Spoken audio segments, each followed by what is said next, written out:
Academy के YouTube channel पे आप सभी का हार्दिक स्वागत है। दोस्तों आज हम पॉलिटी सीरीज का एक और वीडियो लेकर के आए हैं। दोस्तों इस वीडियो में हम चर्चा करने वाले हैं न्यायिक पुनरावलोकन यानी जुडिशियल रिव्यू के बारे में। चलिए दोस्तों आज के वीडियो की शुरुआत करते हैं। जब हम जुडिशियल रिव्यू की बात करते हैं तो जुडिशियल रिव्यू न्यायालय की वह शक्ति है जिसके द्वारा विधायिका द्वारा बनाए गए कानूनों, कार्यपालिका द्वारा जारी किए गए आदेशों तथा प्रशासन द्वारा किए गए कार्यों की जांच की जाती है कि वह मूल ढांचे के अनुरूप है या नहीं। मूल संरचना के अनुरूप न होने पर न्यायालय उसे अवैध या शून्य घोषित कर सकता है। तो दोस्तों यहाँ पर हमने तीन चीज़ों के बारे में बात की है कि विधायिका द्वारा बनाए गए कानूनों, कार्यपालिका द्वारा जारी किए गए आदेशों और प्रशासन द्वारा किए गए कार्यों को। दोस्तों हमको मालूम है देश में जो कानून बनाने का कार्य है वो किसके पास है? विधायिका यानी कि आपकी संसद के पास है। ठीक है, यदि संसद के द्वारा कोई ऐसा कानून बनाया जाता है जो कि संविधान की मूल भावना से अलग है या संविधान के बेसिक स्ट्रक्चर या मूल ढांचे से अलग है, तो दोस्तों उसकी जांच करने का अधिकार किसके पास है? न्यायालय के पास है। और न्यायालय उसको जांच करके यदि मूल भावना के या मूल ढांचे के खिलाफ यदि उसको पाता है, उस कानून को पाता है, तो वो क्या कर सकता है? उसको अवैध या शून्य घोषित कर सकता है। दोस्तों न सिर्फ विधायिका के बनाए गए कानून, उसके अलावा कार्यपालिका द्वारा जो कोई आदेश जारी किए जाते हैं और यदि वो आदेश संविधान के मूल भावना के खिलाफ होते हैं तो उनको भी क्या कर सकता है? निरस्त कर सकता है।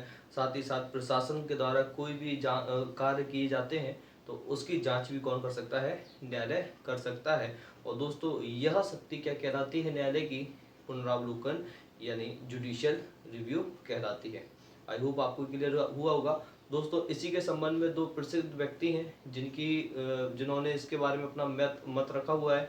सबसे पहले हम बात रखते हैं न्यायाधीश जस्टिस मार्शल के बारे में। ठीक है, जो मारवाड़ी मार्शल है वो क्या बताते हैं दोस्तों इसके बारे में कि न्यायपालिका की ऐसी शक्ति है जिसके द्वारा यह किसी कानून या सरकारी कार्य को असंवैधानिक घोषित कर सकती है जिसे यह देश की मूल विधि या संविधान के विरुद्ध समझती है।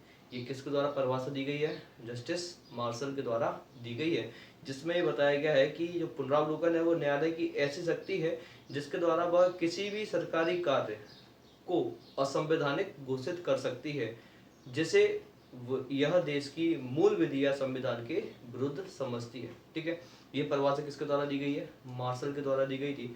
उसके अलावा दो व्यक्ति और दोस्तों, पिनाक व स्मिथ। पिनाक व स्मिथ क्या कहते हैं इसके बारे में? पिनाक व स्मिथ बताते हैं कि न्यायिक पुनरीक्षण न्यायालयों की वह शक्ति है जो संविधान को स्पष्ट करती है तथा व्यवस्थापिका, कार्यपालिका तथा प्रशासन द्वारा बनाए गए कानूनों के विरुद्ध होने पर असंवैधानिक भी घोषित करती है। ठीक है, तो पिनाक व स्मिथ के द्वारा ये कहा गया है कि न्यायिक पुनरीक्षण न्यायालयों की वह शक्ति है जो संविधान को स्पष्ट करती है। क्लियर है? किसको स्पष्ट करती है? संविधान को। तथा व्यवस्थापिका, कार्यपालिका या प्रशासन द्वारा बनाए गए कानून यदि संविधान के विरुद्ध होते हैं तो उनको क्या कर सकती है? अवैध घोषित कर सकती है। तो दोस्तों ये दो प्रमुख व्यक्ति थे जिनके बारे में हमने देखा कि इन्होंने संविधान आपके न्यायिक पुनरावलोकन के बारे में क्या कहा। दोस्तों न्यायिक पुनरावलोकन के शब्द की जो उत्पत्ति है वो अमेरिका से मानी जाती है। हालांकि अमेरिका में जब 1787 में संविधान बनाया गया था तो उस समय भी इस शब्द का प्रयोग उनके संविधान में नहीं किया गया। तो दोस्तों ये कब आया? ये 1803 में आता है। 1803 का एक केस था मारवाड़ी बनाम मेडिसन। मारवाड़ी बनाम मेडिसन के केस में न्यायाधीश मार्शल ने न्यायिक पुनरावलोकन को सर्वप्रथम परिभाषित किया। तो दोस्तों ये कब केस था? 1803 का। 1830 में न्यायाधीश मार्शल ने क्या कहा उसको समझते हैं कि 1830 में न्यायाधीश मार्शल ने कहा कि यह न्यायालयों द्वारा अपने समक्ष पेश कानूनों व निर्णय पर निरीक्षण करती है। कानूनों व निर्णय का निरीक्षण करती है कि क्या वे संविधान सम्मत हैं या अपनी शक्ति के बाहर है। क्लियर है? तो 1803 में जो मार्शल ने क्या कहा कि यह न्यायालयों द्वारा अपने समक्ष पेश कानून यानी कि न्यायालय के समक्ष जो भी कानून पेश किए जाएंगे, ठीक है, जो भी निर्णय पेश किए जाएंगे वो क्या करेगी? न्यायपालिका उसका निरीक्षण करती है कि क्या वो कानून या निर्णय संविधान के सम्मत हैं या न्यायपालिका की या संविधान की जो शक्ति है उससे बाहर है। ठीक है, दोस्तों भारत में न्यायिक पुनरावलोकन की जब हम बात करते हैं तो भारत में न्यायिक पुनरावलोकन भारतीय संविधान में इस शब्द का प्रयोग कहीं भी नहीं किया गया। ठीक है, हालांकि इसकी जो मूल भावना है वो संविधान में ही अंतर्निहित मानी जाती है। तो इसके लिए आपको कुछ महत्वपूर्ण आर्टिकल्स को पढ़ना आवश्यक होगा कि किन आर्टिकल्स में संविधान में जो न्यायिक पुनरावलोकन है उसकी मूल भावना क्या है, अंतर्निहित है। तो उसके लिए कुछ महत्वपूर्ण आर्टिकल हैं आपके। एक आर्टिकल 13 भी हो जाता है, अनुच्छेद 13 भी हो जाता है, अनुच्छेद 32 हो जाता है, आर्टिकल 32, अनुच्छेद आपका 2 to 6, आर्टिकल 2 to 6 हो जाता है, अनुच्छेद 226, और उसके अलावा होता है आपका अनुच्छेद 243। इसके अलावा कई आर्टिकल ऐसे भी हैं कि आर्टिकल 131, आर्टिकल 132, जिसके बारे में हम चर्चा करेंगे। दोस्तों ये आपको या न्यायपालिका को न्यायिक पुनरावलोकन की शक्ति के लिए क्या करते हैं, पावर देते हैं। क्लियर है दोस्तों। दोस्तों यहाँ पर एक चीज ये समझना जरूरी है कि भारतीय संविधान में ब्रिटिश की तरह, यानी कि ब्रिटिश संविधान की तरह ना तो संसद को सर्वोच्च माना है। ठीक है, ब्रिटिश संविधान में क्या होता है दोस्तों, या ब्रिटिश की संसद में क्या होता है, जो कानून बना दिया जाता है वो न्यायालय के क्षेत्राधिकार से बाहर रहता है। ठीक है, और ना ही अमेरिका के सर्वोच्च न्यायालय की तरह न्यायिक निरंकुशता को न्यायिक निरंकुशता की परंपरा को विकसित किया गया है। ठीक है, यानी कि ना तो ब्रिटिश संविधान की तरह संसद को सर्वोच्च माना है और ना ही अमेरिका के संविधान की तरह न्यायपालिका को निरंकुशता की पावर दी गई है। ठीक है, या न्यायिक निरंकुशता की परंपरा को विकसित किया गया है। दोस्तों दोनों का, या आपकी बात की जाए संविधान में, एक दोनों का जो पावर है या शक्तियां हैं उनको क्या किया गया है, स्वतंत्र रखा गया है। ना कोई ना आपकी विधायिका ऊपर है, यानी ना आपकी संसद ऊपर है, ना आपकी न्यायपालिका। सर्वोच्च कौन है, संविधान को माना गया है। तो दोस्तों भारतीय संविधान में न्यायिक पुनरावलोकन की व्याख्या संवैधानिक कानूनों की व्याख्या तक ही क्या करी गई है, सीमित रखी गई है। क्लियर है। तो दोस्तों यहाँ पर कुछ आर्टिकल्स की हमने बात की थी कि आर्टिकल्स 32, आर्टिकल्स 13 का 12, इस पर हम चर्चा करते हैं। दोस्तों न्यायपालिका का जो मुख्य स्रोत मैंने बताया आपके अनुच्छेद 13(2) है, यानी 13 का क्लॉज 2। 13 का क्लॉज 2 दोस्तों पृथक्करणिता के सिद्धांत की भी बात करता है। जब मैंने आपको संविधान शुरू किया था तब मैंने आपको कुछ कॉन्सेप्ट बताए थे। ठीक है ना, डॉक्ट्रिन ऑफ इक्लिप्स बताया था। ठीक है, ऐसे ही मैंने आपको बताया था पृथक्करणिता का सिद्धांत। तो दोस्तों आर्टिकल 32 आपका 13 का क्लॉज 2 यानी कि अनुच्छेद 13 का 2 क्या कहता है कि राज्य ऐसी कोई विधि नहीं बनाएगा जो मूल अधिकारों को छीनती हो। ठीक है, और इस खंड में यानी कि भाग 3 में क्या बताए गए हैं, आपके मौलिक अधिकार बताए गए हैं। ठीक है, इस खंड में या इस खंड के उल्लंघन में बनाई गई प्रत्येक विधि उल्लंघन की मात्रा तक शून्य होगी। तो दोस्तों यहाँ पर पृथक्करणिता का सिद्धांत आता है कि यदि कोई कानून संसद के द्वारा बनाया गया है तो वो पूरा की पूरा कानून शून्य या अवैध घोषित नहीं किया जाएगा। उसकी जो धाराएं या जो बातें भारतीय संविधान के मूल ढांचे के या बेसिक स्ट्रक्चर के खिलाफ होंगी, केवल उन्हीं बातों को क्या किया जाएगा, अवैध करके शून्य घोषित कर दिया जाएगा और हटा दिया जाएगा, ना कि पूरे के पूरे कानून को हटाया जाएगा। क्लियर है दोस्तों। और वहीं आर्टिकल 32 भी महत्वपूर्ण हो जाता है। अनुच्छेद 32 क्या कहता है, अनुच्छेद 32 न्यायपालिका को यह पावर देता है कि वह यह देखे कि विधायिका द्वारा जो कार्य किया गया है, जो कानून बनाया गया है, क्या वह मौलिक अधिकारों का अतिक्रमण तो नहीं करता। और ऐसी स्थिति में दोस्तों न्यायपालिका को, सुप्रीम कोर्ट को रिट जारी करने की शक्ति कौन देता है, आर्टिकल 32 देता है। और वहीं आर्टिकल 2 to 6 किसको रिट जारी करने की शक्ति देता है, हाई कोर्ट को देता है। ये हमने काफी डिटेल में पढ़ा हुआ है। तो दोस्तों ये भारत में पुनरावलोकन के बारे में हमने पढ़ा था, न्यायिक पुनरावलोकन के बारे में हमने पढ़ा। अब हम दोस्तों न्यायिक पुनरावलोकन के महत्व के बारे में बात करते हैं कि आखिरकार इसका महत्व क्या है। ठीक है दोस्तों, न्यायिक पुनरावलोकन की शक्ति न्यायपालिका को एक ऐसा स्वतंत्र अस्तित्व प्रदान करती है कि वह न्यायपालिका और विधायिका के हस्तक्षेप से मुक्त रह करके नागरिक अधिकारों की रक्षा में अपना महत्वपूर्ण योगदान दे सकता है। क्लियर दोस्तों। और संघात्मक शासन प्रणाली में जहां शक्तियों का बंटवारा केंद्र व राज्य के बीच होता है, वहां तो गतिरोध टालने में न्यायपालिका की भूमिका अधिक महत्वपूर्ण होती है। दोस्तों संघात्मक शासन की हम बात करें, जैसे कि हमने आर्टिकल आपके भाग 1 में पढ़ा हुआ है या आर्टिकल 1 की हम बात करते हैं, राज्यों का संघ होगा। भारत को क्या माना गया है? राज्यों का संघ माना गया है। तो दोस्तों कई बार संघ और राज्य में विवाद भी उत्पन्न हो सकते हैं, उनका निपटारा भी किसके द्वारा किया जाता है? सुप्रीम कोर्ट के द्वारा ही किया जाता है। तो दोस्तों न्यायिक पुनरावलोकन की जो शक्ति है वो न्यायपालिका को स्वतंत्र अस्तित्व प्रदान करने की पावर देती है, जिसके द्वारा क्या कर सकती है? वो कार्यपालिका और विधायिका के कार्य में हस्तक्षेप करके नागरिकों के अधिकारों की रक्षा कर सकती है और करती भी है। दोस्तों महत्व की जब हम बात करते हैं तो मुनरो इसके बारे में क्या बताते हैं, इसको समझते हैं। मुनरो कहते हैं कि यदि अमेरिका में न्यायिक पुनरावलोकन का प्रचलन नहीं होता तो यहाँ न जाने कब की अराजकता फैल गई होती। ठीक है। और होम्स ने क्या कहा है इसके बारे में? न्यायिक पुनरावलोकन के महत्व को बताया है होम्स कहते हैं कि मेरा निश्चित मत यह है कि यदि सुप्रीम कोर्ट राज्यों द्वारा बनाए गए कानूनों को असंवैधानिक घोषित करने के अधिकार से वंचित हो जाए तो वह हमारा संघ अवश्य खतरे में पड़ जाएगा। ठीक है।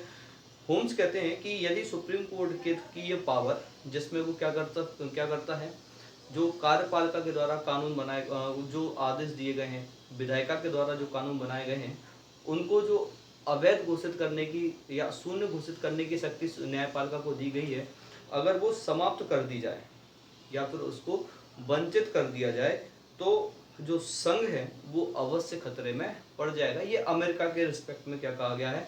मुनरो और होम्स ने कहा है। किसके महत्व के बारे में? न्यायिक पुनरावलोकन के महत्व के बारे में। दोस्तों न्यायपालिका अपनी इसी शक्ति का प्रयोग यानी कि न्यायिक पुनरावलोकन का प्रयोग के कारण अमेरिका तथा भारत में विधायिका तथा कार्यपालिका द्वारा पास किए गए असंवैधानिक कानून तथा आदेशों को रद्द कर सकती है। ठीक है। इसी शक्ति के कारण आज न्यायपालिका को संविधान का तीसरा सदन भी कहा जा चुका है। कुछ लोगों ने दोस्तों जो न्यायिक पुनरावलोकन है उसकी या न्यायिक पुनरावलोकन के कारण जो न्यायपालिका है उसको संविधान का तीसरा सदन भी कहा है। दोस्तों ये आलोचनात्मक रूप में भी कहा गया है कि जो आपका दोस्तों मालूम है कि संविधान में जो नियम या कानून बनाने की जो शक्ति है वो किसके पास है? विधायिका के पास। और भारत में विधायिका यदि केंद्र की विधायिका की हम बात करते हैं तो 2 हाउस है, ड्यूअल हाउस, आपके बाइकैमरल है, चाहे आपका लोकसभा हो या राज्यसभा, दोनों ही हाउस से पास होने के बाद राष्ट्रपति के पास जाती है। वहाँ से कुल मिला के संसद से पास होने के बाद ही कोई कानून क्या करता है, कोई विधेयक कानून का रूप ले पाता है। तो दोस्तों जब एक बार संसद से पास हो जाता है तो उसके बाद न्यायिक पुनरावलोकन के द्वारा उसको न्यायपालिका के बीच से भी गुजरना पड़ता है। यही कारण है कि इसको तीसरा सदन भी कहा गया है, संविधान का तीसरा सदन भी कहा जाने लगा है न्यायपालिका को। किस शक्ति के कारण? न्यायिक पुनरावलोकन की शक्ति के कारण। कार्यपालिका तथा विधायिका द्वारा संविधान के अतिक्रमण को रोकने, ठीक है, संविधान के अतिक्रमण को रोकने का मतलब क्या है? संविधान की कुछ बातों का उल्लंघन करना या संविधान की बातों का उल्लंघन करना, व्यक्तिगत स्वतंत्रता की रक्षा करने, संविधान को गत्यात्मक बनाने यानी गतिशील बनाने, संविधान की सर्वोच्चता स्थापित करने तथा राजनीतिक व सामाजिक विकास का मार्ग प्रशस्त करने में न्यायिक पुनरावलोकन का बहुत महत्व है। क्लियर है दोस्तों। और यहाँ पर भारत में न्यायपालिका की यदि हम व्यवहारिकता पर बात करें पुनरावलोकन को लेकर के, न्यायिक पुनरावलोकन के आधार पर भारत की में इसकी व्यवहारिकता क्या है, इस पर यदि हम चर्चा करते हैं तो दोस्तों सबसे पहले 1950 में 1950 में निवारक नज़रबंदी कानून लेकर के आया गया। ठीक है ना। और इस कानून की दोस्तों कुछ धाराओं को, कुछ भागों को क्या किया गया? असंवैधानिक घोषित करते हुए शून्य घोषित सुप्रीम कोर्ट के द्वारा सबसे पहले करा गया। इसमें स्पेशली जो खंड 14 था वो महत्वपूर्ण था। क्लियर है। तो दोस्तों सबसे पहला जो केस था, मामला था जिसमें न्यायिक पुनरावलोकन का उपयोग किया गया, वो कौन सा था आपका? कि 1950 के निवारक नज़रबंदी कानून को लेकर के। और दोस्तों उसके बाद आयकर अधिनियम 1947 तथा आयकर अधिनियम 1954 की भी कुछ धाराओं को सुप्रीम कोर्ट ने क्या कर दिया? अवैध घोषित करार दिया। उसके बाद 1951 की मद्रास सरकार, क्योंकि दोस्तों जो राज्यों का पुनर्गठन नहीं हुआ था, तो उस समय स्टेट्स में आपका एक था मद्रास। तो 1951 में मद्रास की सरकार द्वारा सांप्रदायिक राज्य आज्ञा, कौन सा था दोस्तों, सांप्रदायिक राज आज्ञा को समानता के सिद्धांत के विरुद्ध करार दिया गया। इसके बाद सर्वोच्च न्यायालय ने संविधान के अनुच्छेद 19 तथा अनुच्छेद 31 के विरोध में कई कानूनों को असंवैधानिक करार घोषित दिया गया है। दोस्तों 1967 का गोकुलनाथ का केस काफी महत्वपूर्ण हो जाता है। 1967 के गोकुलनाथ के केस में सुप्रीम कोर्ट ने कहा कि संसद को मौलिक अधिकार में परिवर्तन करने का अधिकार तो है, अधिकार नहीं है। पहले क्या कहा इन्होंने, मौलिक अधिकार में परिवर्तन करने का अधिकार नहीं है। क्लियर है। और दोस्तों 1970 में सुप्रीम कोर्ट ने प्रीवी पर्स के बारे में दोस्तों हम डिटेल में चर्चा करेंगे नॉलेज बूस्टर में ला करके। प्रीवी पर्स तथा अन्य विशेषाधिकारों को समाप्त करने वाले राष्ट्रपति अध्यादेश को अवैध करार दिया था 1970 में। उसका दोस्तों एक केस आता है 1973 का, 1973 का केशवानंद भारती बनाम केस में सुप्रीम कोर्ट ने स्पष्ट किया कि संसद मौलिक अधिकारों में कटौती या परिवर्तन कर सकती है। क्लियर है। संसद मौलिक अधिकारों में क्या कर सकती है, कटौती कर सकती है या उसको परिवर्तन कर सकती है, लेकिन यहाँ पर यह स्पष्ट किया गया कि संविधान के मूल रूप से किसी भी प्रकार की छेड़छाड़ नहीं की जा सकती। क्लियर है। तो दोस्तों यहाँ पर आपने 1967 में गोकुलनाथ का केस देखा था, 1973 का केशवानंद भारती का केस देखा। और दोस्तों उसके बाद जब हम न्यायिक पुनरावलोकन की बात करते हैं तो सबसे महत्वपूर्ण जो भूमिका न्यायिक पुनरावलोकन के द्वारा न्यायपालिका ने निभाई थी वो थी इमरजेंसी के टाइम पर, आपातकाल के समय इंदिरा गांधी जी के द्वारा कई प्रकार के ऐसे संशोधन लेकर के आए गए, जिसमें सबसे प्रमुख आपका 42वां संविधान संशोधन था, जिसमें संविधान की कुछ मूलभूत बातों को क्या किया गया, परिवर्तित करने का प्रयास किया गया, जिसमें संसद की सर्वोच्चता को स्थापित करने की बात की गई थी। क्लियर है। मौलिक अधिकारों को कम करने की बात की गई थी। कई सारे ऐसे प्रावधान थे जो न्यायपालिका के बेसिक स्ट्रक्चर को प्रभावित कर सकते थे। लेकिन दोस्तों यहाँ पर न्यायपालिका के द्वारा न्यायिक पुनरावलोकन की शक्ति और न्यायिक सक्रियता की दोस्तों भूमिका, न्यायिक सक्रियता के बारे में भी हम डिटेल में चर्चा करेंगे कि न्यायिक सक्रियता क्या है। इसके माध्यम से दोस्तों भारतीय संविधान को प्रभावित होने से बचा लिया गया और यहाँ पर दोस्तों न्यायिक पुनरावलोकन की शक्ति के रूप में न्यायपालिका ने काफ़ी महत्वपूर्ण कार्य किए थे। उसके बाद दोस्तों यदि वर्तमान में हम बात करें तो 99वां संविधान संशोधन, जिसको हमने एनजेक भी कहा गया, ठीक है, यानी कि आपका किसके लिए था ये 99वां संविधान संशोधन, राष्ट्रीय न्यायिक नियुक्ति आयोग के लिए, NJAC के बारे में। इस आयोग को दोस्तों असंवैधानिक करार दे करके क्या क्या दिया गया, इसको शून्य या अवैध घोषित कर दिया गया। दोस्तों उसी के लिए 99th कॉन्स्टिट्यूशन अमेंडमेंट था, 99वां संविधान संशोधन था, उसको भी क्या कर दिया गया, शून्य घोषित कर दिया गया। तो दोस्तों कई सारे आपको उदाहरण देखने को मिलते हैं भारत में, जिसकी हम बात करते हैं न्यायिक पुनरावलोकन को लेकर के। क्लियर है। तो दोस्तों कई महत्वपूर्ण आपको प्रावधान देखने को मिलेंगे या उदाहरण आपको देखने को मिल जाएंगे जब न्यायपालिका ने न्यायिक पुनरावलोकन शक्ति का प्रयोग किया हो। ठीक है दोस्तों, न्यायिक पुनरावलोकन के कारण कहीं ऐसा तो नहीं है कि जो न्यायपालिका है वो निरंकुश हो जाए, किसकी तरह, अमेरिका की तरह। तो दोस्तों संविधान में की बात की जाए तो यहाँ पर चूंकि विधायिका, कार्यपालिका और न्यायपालिका तीनों अलग अलग हैं, इंडिपेंडेंट है और कोई किसी से सर्वोच्च नहीं है। हाँ, आप ये कह सकते हो कि जो न्यायपालिका है वो क्या करती है, संविधान का संरक्षक है कई मामलों में, लेकिन न्यायपालिका को भी निरंकुशता प्रदान नहीं की गई है। तो दोस्तों जब हम न्यायपालिका की पुनरावलोकन शक्तियों पर सीमाओं पर बात करते हैं कि आखिरकार इसकी सीमाएं क्या हैं, तो दोस्तों न्यायपालिका अपने न्यायिक पुनरावलोकन की शक्ति का प्रयोग निर्बाध रूप से नहीं कर सकती। ठीक है ना, यानी कि यहाँ पर कुछ अंकुश न्यायपालिका पर भी लगाए गए हैं।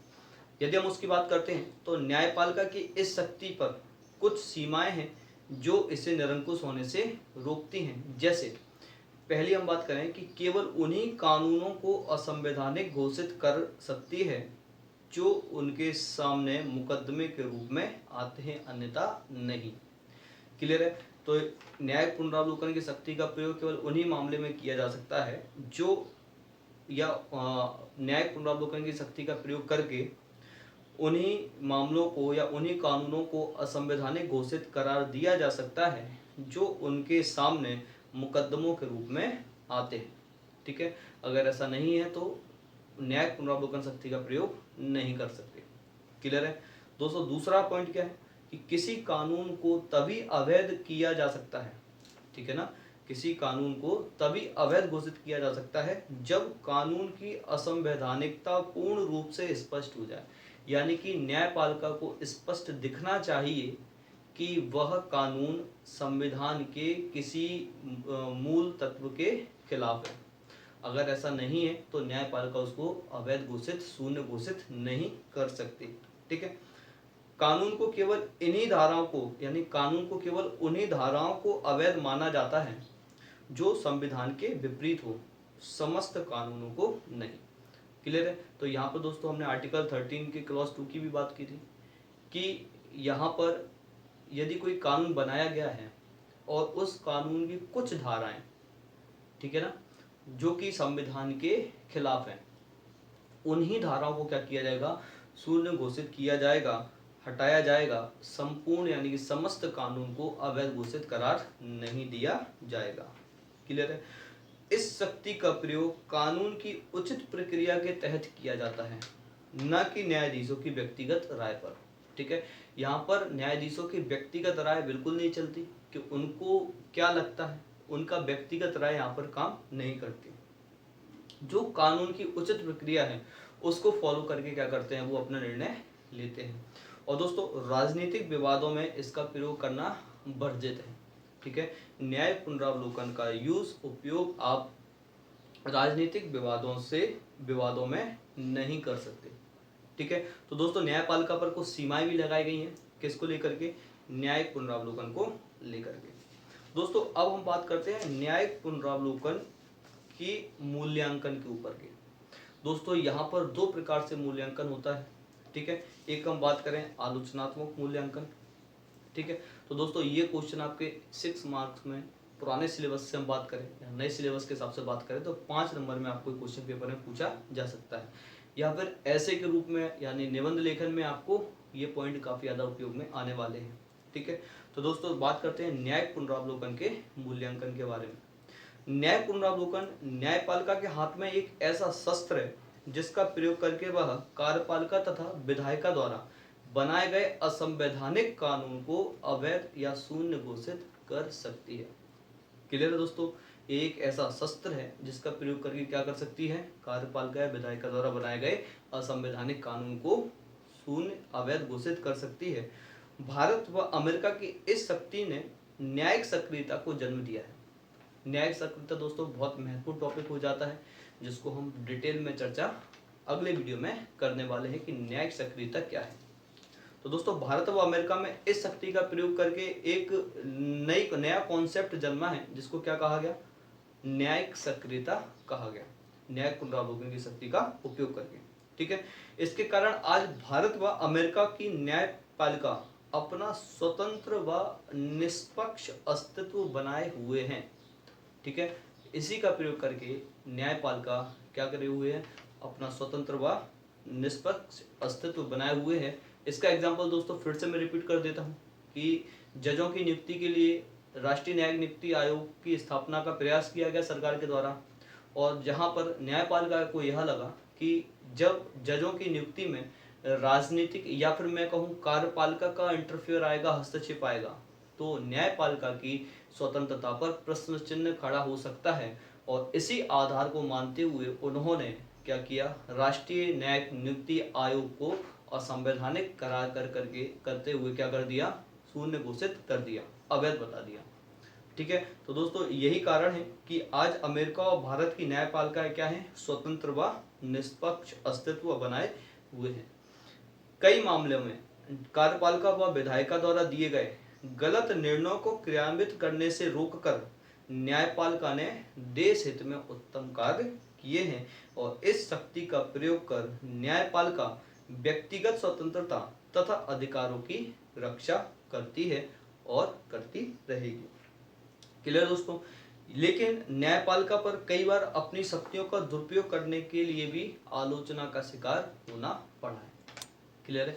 तो दोस्तों कई बार आपको न्यायपालिका के ऊपर इस प्रकार के आरोप लगाए गए हैं कि न्यायपालिका के द्वारा अपनी शक्ति का क्या किया गया है, दुरुपयोग किया गया है। और इसी के लिए मैंने आपको बताया था कि कई बार न्यायपालिका के लिए कहा गया है कि न्यायपालिका क्या है, तीसरा सदन के रूप में, यानी कि तीसरे सदन के रूप में भूमिका निभाता है। इससे बचने के लिए न्यायपालिका को चाहिए कि वह अति महत्व के मामलों में ही इस शक्ति का प्रयोग करे तथा व्यर्थ के हस्तक्षेप से बचने का प्रयास करे। अतः जहां तक संभव हो न्यायपालिका को अन्य दोनों अंगों के साथ समन्वयकारी नीति के आधार पर ही क्रियाशील होना चाहिए। यानी कि दोनों अंगों की बात की जाए, चाहे न्यायपालिका को कार्यपालिका से बात की जाए या विधायिका से बात की जाए, समन्वय स्थापित कर ही कार्य करना चाहिए।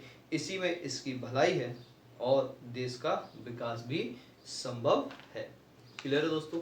यहाँ पर आलोचनात्मक टिप्पणी की जब हम बात करते हैं कि आलोचना भी कई बार की गई है, तो किस बेसिस पे आलोचना की गई है उस पर हम यदि बात करें, या फिर हम जब उस क्वेश्चन की बात करें जिसमें आपसे पूछा जाए कि जो न्यायिक पुनरावलोकन है उसकी आलोचनात्मक टिप्पणी कीजिए, तो उसमें आपको किस फैक्ट का यूज करना है। दोस्तों जब हम आलोचनात्मक टिप्पणी के बारे में बात करते हैं तो सुप्रीम कोर्ट ने अपनी न्यायिक पुनरावलोकन की शक्ति का अच्छे कार्य के लिए बहुत प्रयोग किया है, ठीक है ना, ये मानते हैं। यद्यपि सुप्रीम कोर्ट ने अपनी पुनरावलोकन की शक्ति का अच्छे कार्य के लिए बहुत अधिक प्रयोग किया है, लेकिन कई बार उसने अपनी शक्ति का दुरुपयोग करके न्यायिक तानाशाही का भी परिचय दिया है। क्लियर है। न्यायिक पुनरावलोकन कई बार न्यायिक निरंकुशता को क्या करता है, जन्म देता है, जैसा कि हमको कहाँ देखने को मिलता है, अमेरिका में देखने को मिलता है। ठीक है दोस्तों, कुछ प्रमुख केस हैं। जैसे हम बात करें 1967 1967, जब हम 1967 के गोकुलनाथ मामले की बात करते हैं तो गोकुलनाथ मामले में न्यायपालिका आलोचना का पात्र बन गया था और उस समय लोगों ने यह कहना शुरू किया था कि सुप्रीम कोर्ट कानून का व्याख्याकार न होकर सुप्रीम कोर्ट कानून का व्याख्याकार न होकर नीति निर्माता बनता जा रहा है और विधि जो विधायिका के कार्य हैं या विधि निर्माण के कार्य हैं भी स्वयं करने लगा है। क्लियर है दोस्तों। तो ऐसे आरोप किस केस पे लगाए गए थे, 1967 के गोकुलनाथ केस पे लगाए गए सुप्रीम कोर्ट के ऊपर। दोस्तों 2003 में इसका एक और रिजल्ट देखने को मिलता है। वर्ष 2003 में हड़ताल के अधिकार को गैर कानूनी करार देना सुप्रीम कोर्ट ने अपनी तानाशाही का परिचय दिया है।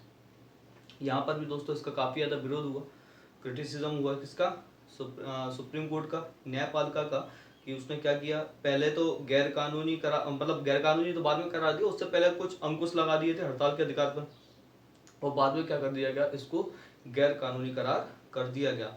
और दोस्तों यहाँ पर भी सुप्रीम कोर्ट के ऊपर तानाशाही के आरोप लगाए गए। कई बार भारतीय संविधान में पुनरावलोकन का स्पष्ट जिक्र न होने के कारण इसका प्रयोग असंवैधानिक बताते रहे हैं। दोस्तों जैसा कि मैंने कहा कि स्पष्ट जिक्र आपका कहीं नहीं किया गया है न्यायिक पुनरावलोकन का या न्यायिक पुनरावलोकन के शब्द का, तो दोस्तों इसका प्रयोग किया जाना भी अपने आप में कई बार क्या बताता है, असंवैधानिक बताता है। और यह बहुमत की निरंकुशता पर आधारित होता है, ये काफी महत्वपूर्ण चीज हो जाती है। बहुमत की निरंकुशता का मतलब क्या है दोस्तों, इसमें किसी कानून को अवैध घोषित करने के लिए न्यायाधीशों का बहुमत होना आवश्यक है। दोस्तों यदि कोई कानून किसी सुप्रीम कोर्ट में पेश किया जाता है उसकी वैधता की जांच करने के लिए, और दोस्तों सपोज कर लेते हैं, मान के चलते हैं कि 10 न्यायाधीशों का कोई पैनल बैठकर क्या कर रहा है, उस पर चर्चा कर रहा है। अब दोस्तों 10 में से 6 सदस्य यानी 6 न्यायाधीश उस कानून की वैधता को साबित कर सकते हैं कि वो वैध है या अवैध, यानी कि 6 न्यायाधीशों का डिसीजन क्या करेगा, यह निर्धारित करता है कि जो कानून उनके समक्ष पेश किया गया है वो वैध है या अवैध है, संवैधानिक है या असंवैधानिक है। यदि 6-4 का निर्णय आता है तो 6-4 में जो 6 का सदस्यों का बहुमत है वो ये निर्धारित कर देता है कि वह कानून संवैधानिक है या असंवैधानिक है।